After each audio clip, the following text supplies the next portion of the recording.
ہر مسلمان پر فرض ہے کہ دین کی باتیں سیکھیں اور دوسروں تک پہنچائیں۔ اگر یقین ہو کہ اللہ میرا مددگار اور یقین ہو کہ اللہ ہر آن میرے ساتھ ہے، پھر کوئی خوف، کس کا خوف؟ کوئی شے اللہ سے بالا تر ہے؟ کوئی قوت اس سے زیادہ طاقتور ہے؟ کوئی اس کے ارادے کو بدلنے والا ہے؟ کوئی اس کی مشیت کے آڑے آنے والا ہے؟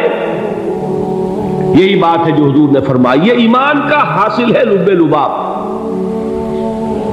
کہ دیکھو اچھی طرح اس بات کو ذہن نشین کر لو، اگر تمام انسان مل کر تمہیں کوئی نقصان پہنچانا چاہے نہیں پہنچا سکتے، مگر جو کچھ اللہ نے لکھ دیا ہو، اور تمام انسان مل کر تمہیں کوئی نفع پہنچانا چاہے نہیں پہنچا سکتے، مگر وہ شے جو اللہ نے طے کر دی۔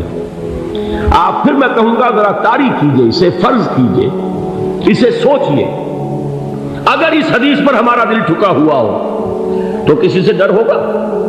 یہ مجھے نقصان نہ پہنچا دے، یہ میری رپورٹ خراب نہ کر دے، یہ میری انکریمنٹ نہ رکوا دے، یہ میرا یہ نہ بگاڑ دے، یہ میرا یہ نقصان نہ پہنچا دے۔ اس کا ڈر، اس کا ڈر، اس کا خوف، اس کی خوشامد، اس کے لیے جا کر طرح طرح سے اپنی عزت نفس کو ذلیل کروانا اس کے سامنے، یہ سب کچھ کیوں کرتا ہے انسان؟ جب سمجھتا ہے کہ اس کے ہاتھ میں میرا کوئی نفع ہے، اس کے ہاتھ میں میرے لیے کوئی ضرر ہے، یہ مجھے کوئی غضب پہنچا سکتا ہے، یہ مجھے کوئی نقصان پہنچا سکتا ہے، یہ میرا کوئی کام بنا سکتا ہے، یہ میری کوئی ضرورت پوری کر سکتا ہے، اسی کا نام شرک ہے۔ جہاں آپ نے یہ سمجھا کہ غیر اللہ کے اندر کوئی طاقت موجود ہے، وہی شرک ہے۔ بتوں سے تجھ کو امید ہے، خدا سے نومیدی، مجھے بتا تو صحیح اور کافری کیا ہے؟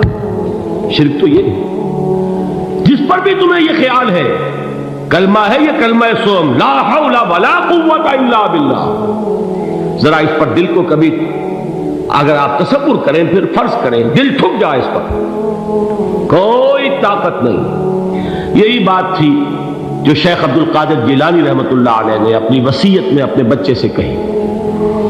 11ویں دینے والے ہیں، لیکن حضرت شیخ عبد القادر جیلانی کی وصیت اور تعلیمات کو کتنے لوگ ہیں تم جانتے ہو؟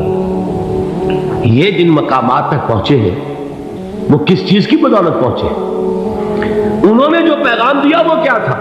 اے میرے بچے، جس طریقے سے قرآن مجید میں حضرت لقمان کی نصیحتیں جو ہے نقل کر دی گئی ہیں، میں یہ عرض کروں گا بالفرض اگر قرآن حضرت عبد القادر جیلانی کے بعد نازل ہوا ہوتا تو شیخ عبد القادر کی یہ نصیحتیں بھی قرآن میں درج ہوتی۔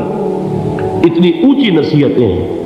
اے میرے بچے، اس حقیقت کو ذہن نشین کر لے، لا فاعل فی الحقیقت ولا مؤثر الا اللہ، اس کائنات میں نہ کوئی فاعل حقیقی ہے نہ مؤثر حقیقی ہے سوائے اللہ۔ کسی شے میں کوئی تاثیر نہیں اگر اللہ نہ چاہے، آگ جلا نہیں سکتی اگر اللہ نہ چاہے، پانی ڈبو نہیں سکتا اگر اللہ نہ چاہے، زہر ہلاک نہیں کر سکتا اگر اللہ نہ چاہے، کوئی چیز فائدہ نہیں پہنچا سکتی اگر اللہ نہ چاہے۔ تو در در پہ کیوں سر جھکاتے ہو؟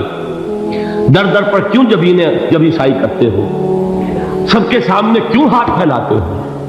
ایک اللہ سے مانگو، ایک اللہ کے سامنے زمین پر اپنی جبین رکھو۔ لا فاعل فی الحقیقت ولا مؤثر الا اللہ۔ نظر آتا ہے ہمیں کہ پانی پیاس بجھا دیتا ہے، پیاس بجھانے کی صلاحیت پانی میں نہیں ہے، اللہ کے اذن سے۔ کھانا بھوک مٹا دیتا ہے، بھوک مٹانے کی صلاحیت کھانے میں نہیں ہے، اذن رب میں ہے۔ دیکھیے یہی یقین تھا حضرت موسیٰ علیہ السلام کا واقعہ یاد کیجئے۔ سامنے سمندر آ گیا ہے، قوم دیکھتی ہے پیچھے کہ گرد و غبار کا طوفان، معلوم ہوا کہ فرعون اپنے لشکر سمیت آ گیا۔ لشکر جب چلتا تھا تیز رفتاری کے ساتھ تو گرد و غبار کا جو طوفان اٹھتا تھا اس کا تصور کیجیے، اور لمحہ بلمحہ وہ قریب آ رہا ہے۔ پوری قوم نے کیا کہا؟ اے موسیٰ انا لمدرکون، اے موسیٰ ہم کو پکڑے گئے۔ قرآن مجید میں تو یہاں وہ باتیں نہیں لکھی ہیں، لیکن تورات میں یہ درج ہے کہ بنی اسرائیل جھگڑنے لگے، دست و گریبان ہو گئے موسیٰ کے ساتھ۔ موسیٰ نے یہاں مروایا لا کر، اس سے تو ہم ہی بہتر تھے، وہاں کھانے کو ملتا تھا، زندگی تو تھی، بیگار ہم کر رہے تھے، موت تو نہیں تھی۔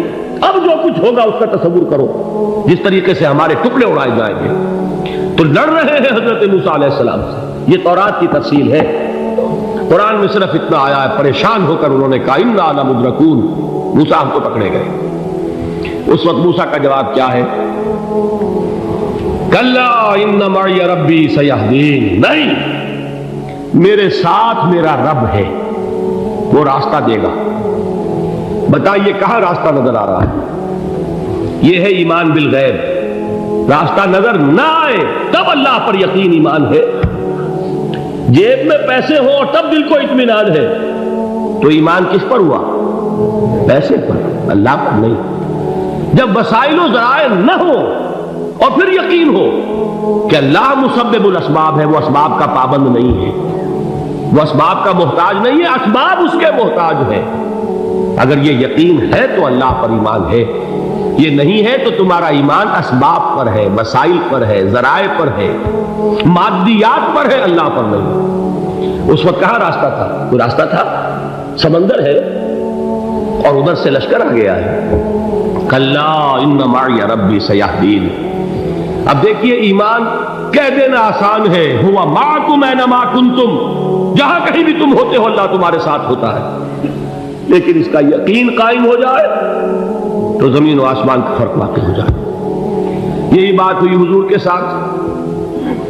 غار ہے، چھپے ہوئے ہیں محمد رسول اللہ اور آپ کے وہ یار غار ابو بکر صدیق رضی اللہ تعالی عنہ۔ اقبال نے حضرت ابو بکر کی شان میں چند اشعار کہے صرف، لیکن واقعہ یہ ہے کہ بھاری بھاری نظموں پر اور قصیدوں پر بھاری ہے، طویل ترین نظمیں اور قصیدے ہوں ان پر بھاری ہے۔ ہمتیں ابو بکر کی ہمت جو ہے، کشت ملت را جو اب، جیسے بارش سے کھیتی اپجتی ہے، ابو بکر کی ہمت اور عظیمت اس امت کو اسی طرح سینچنے والی ہے۔ ثانیے اسلام و غار و بدر و قب، وہ دوسرے تھے اسلام میں، دوسرے پہلے کون تھے؟ انا اول المومنین، حضور فرماتے ہیں سب سے پہلا ایمان لانے والا میں، دوسرے ابو بکر۔ ویسے ہمارے ہاں یہ چلتا ہے اختلاف، حضرت علی پہلے ہیں کہ حضرت ابو بکر پہلے ہیں، لیکن اس میں بڑی خوبصورت تطبیق قائم کی ہے علماء نے اور بہت صحیح ہے۔ چار کے بارے میں فیصلہ ہی مت کرو کہ کون پہلے، ان کی ایک عجیب تقسیم کر دی ہے۔ آزاد مردوں میں، بالغ مردوں میں سب سے پہلے ابو بکر، بچوں میں سب سے پہلے علی، خواتین میں سب سے پہلے خدیجہ، اور غلاموں میں سب سے پہلے زید بن حارثہ۔ بڑی پیاری تقسیم ہے، یہ چاروں ہی پہلے ہیں، ہر ایک کے لیے اولیت ہے۔ اور واقعہ یہ ہے کہ اگر زمانی اعتبار سے تعین ہوگا تو پہلے خدیجۃ الکبریٰ آئیں گی رضی اللہ تعالی عنہ۔ کسی اور سے بات کرنے کی نوبت بعد میں آ سکتی ہے، پہلے تو اہلیہ محترمہ سے بات ہوئی، آتے ہی پہلی وحی ہوئی ہے، ابھی تبلیغ کا حکم نہیں تھا۔ کس کو بتایا واقعہ؟ ابھی اپنی نبوت کی تبلیغ کا تو حکم ہی نہیں آیا۔ واقعہ کس کا ہے؟ وہ خدیجہ کا ہے۔ جب کہا ہے کہ خشیت علی نفسی، مجھے اپنی جان کا اندیشہ ہے، تو کیا جواب دیا خدیجہ نے رضی اللہ تعالی عنہا؟ وہ صدیقۃ الکبریٰ ہے۔ صدیقات جو ہے خواتین، ان میں چوٹی پر خدیجۃ الکبریٰ ہے رضی اللہ تعالی عنہا، اور صدیق جو مرد ہیں ان میں صدیق اکبر ہے ابو بکر صدیق رضی اللہ تعالی عنہ، لیکن صدیقات میں چوٹی پر۔ جب حضور نے فرمایا خشیت علی نفسی، کیا فرمایا، کیا عرض کیا، کیسے تسلی دی؟ نہیں نہیں، اللہ آپ کو ضائع نہیں کرے گا، آپ غریبوں کے ہمدرد ہیں، آپ مساکین کے تکالیف رفع کرنے والے ہیں، آپ بیواؤں کی سرپرستی کرتے ہیں، آپ مسافروں کی خدمت کرتے ہیں، اللہ آپ کو ضائع نہیں کرے گا۔ یہ یقین ہے اس خاتون کے اندر۔ خیر وہ ایک علیحدہ بات ہو جائے گی، میرے دل پر حضرت خدیجہ رضی اللہ تعالیٰ عنہ کی شخصیت کا بڑا گہرا نقش ہے، جو وہ کوئی اور ہی وقت اور موقع ہوا تو بیان ہوگا۔ بہرحال اقبال نے ایک مصرے میں جو 4 اولیتیں جمع کر دی ہیں، ہمتیں او کشت امت را چو ابر، ثانی اسلام و غار و بدر و قبر۔ اسلام میں حضور کے بعد پہلے کون؟ ابو بکر۔ غار میں حضور کے ساتھ کون؟ ابو بکر۔ بدر کی رات اللہ کا رسول سر بسجود، وہ گھاس پھوس کی جو جھوپڑی بنائی گئی تھی، اور وہاں تلوار ننگی لے کر پہرا دینے والا کون؟ ابو بکر۔ اور اس حجرہ عائشہ میں محمد کے بعد سب سے پہلے دفن ہونے والا کون؟ ابو بکر رضی اللہ تعالیٰ عنہ صلی اللہ علیہ وسلم۔ وہ جو معاملہ میں سنا رہا تھا غار ثور کا، حضرت ابو بکر بھی حضور کے خیال سے لرز گئے ہیں۔ آپ کو یاد ہوگا کہ جا کر پہلے تمام جتنے سوراخ تھے انہیں بند کیا، ایک سوراخ رہ گیا تھا جس کو بند کرنے کے لیے کوئی کپڑا نہیں تھا، وہاں اپنی ایڑی رکھی ہے، تب کہا ہے حضور سے تشریف لائیے، اور اپنے زانو پر حضور کو لٹایا ہے، اور وہاں کسی موذی جانور نے کاٹا ہے، حضور کی آنکھ لگ گئی تھی، اس وقت اس بل کے اندر جو بھی بچھو ہے کیا ہے واللہ عالم، اس نے کاٹا ہے، اس کی تکلیف کی وجہ سے ابو بکر کی آنکھوں سے آنسو ٹپک گئے، حضور کے چہرے مبارک پر پڑے ہیں، تو حضور جاگے ہیں، معاملہ کیا ہے؟ ایڑی نہیں ہٹائی وہاں سے، مبادا وہ جانور وہاں سے نکل کر محمد الرسول اللہ کو کوئی گدن پہنچا دے، ابو بکر کی ایڑی ہے، جس طرح چاہے کھا لے، ختم کر دے، جان نکل جائے تب کوئی آنچ آئے، محمد پر تو آئے، لیکن جیتے جی نہیں۔ وہ ہے ابو بکر حضور کے خیال سے۔ اس وقت حضور نے پھر اپنا لعاب دہن لگایا ہے، اور اس سے پھر آپ کی تکلیف ختم ہوئی۔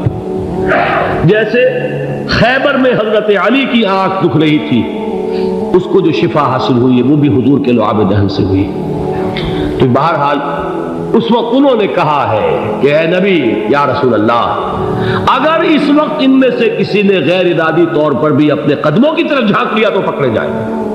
کیا جواب تھا اللہ کے رسول کا؟ لا تحزن ان اللہ معنا، اللہ ہمارے ساتھ ہے، کیوں گھبراتے ہو ابو بکر؟ یہ ہے ایمان باللہ۔